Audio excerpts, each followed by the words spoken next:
Bismillahirrahmanirrahim. Assalamualaikum warahmatullahi wabarakatuh. Selamat jumpa lagi. Hari ini kita akan bahas tentang honor tidak masuk pendataan non-ASN. Bagaimana masa depan karirnya, ini kata BKN. Kita simak bersama-sama. Dilansir dari ayubandung.com. Ini.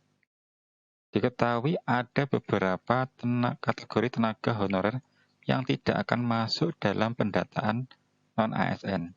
Lalu bagaimana jenjang karir mereka ke depannya? Hingga saat ini BKN masih terus melakukan pendataan pegawai non-ASN atau honorer yang berada di instansi pemerintah pusat dan daerah.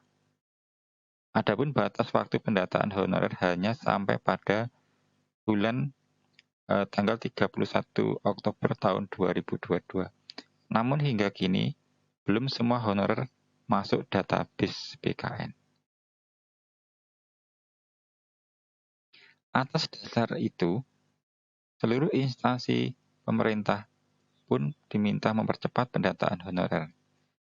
Pendataan non-ASN dilakukan melalui laman pendataan non-asn.bkn.go.id, ini lamannya. Perlu diingat pendataan honorer ini bukan untuk pengangkatan PNS ataupun P3K, berarti bukan untuk pengangkatan PNS dan P3K.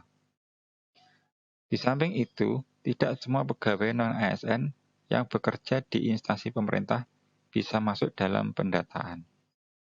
Ini adalah syarat pendataan non-ASN tahun 2022. Yang pertama adalah masih aktif bekerja di instansi pendaftar non-ASN. Jadi masih aktif di instansi pendaftar non-ASN.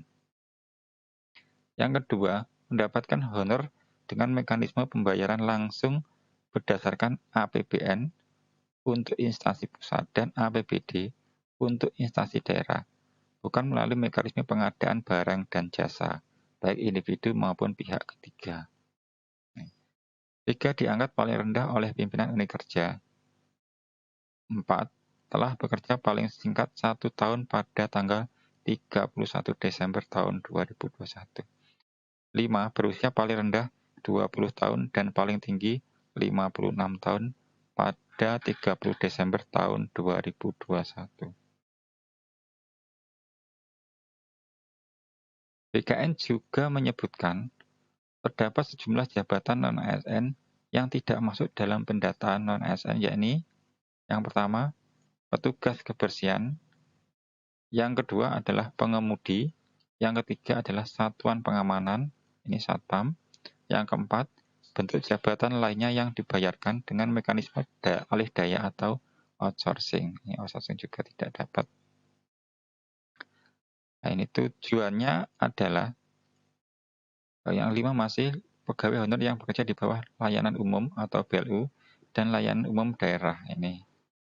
Tujuan pendataan honorer, adapun tujuan pendataan honorer non-ASN ini sebagai upaya pemerintah dalam mewujudkan penghapusan tenaga non-honorer, penghapusan tenaga honorer pada 28 November 2023. Ini rencana mau dihapus, di mana hal itu berdasarkan peraturan pemerintah nomor 49 tahun 2019, status kepegawaian di lingkungan instansi pemerintah hanya terdiri dari 2 jenis, yakni pegawai negeri sipil PNS dan pegawai pemerintah dengan perjanjian kerja atau P3K.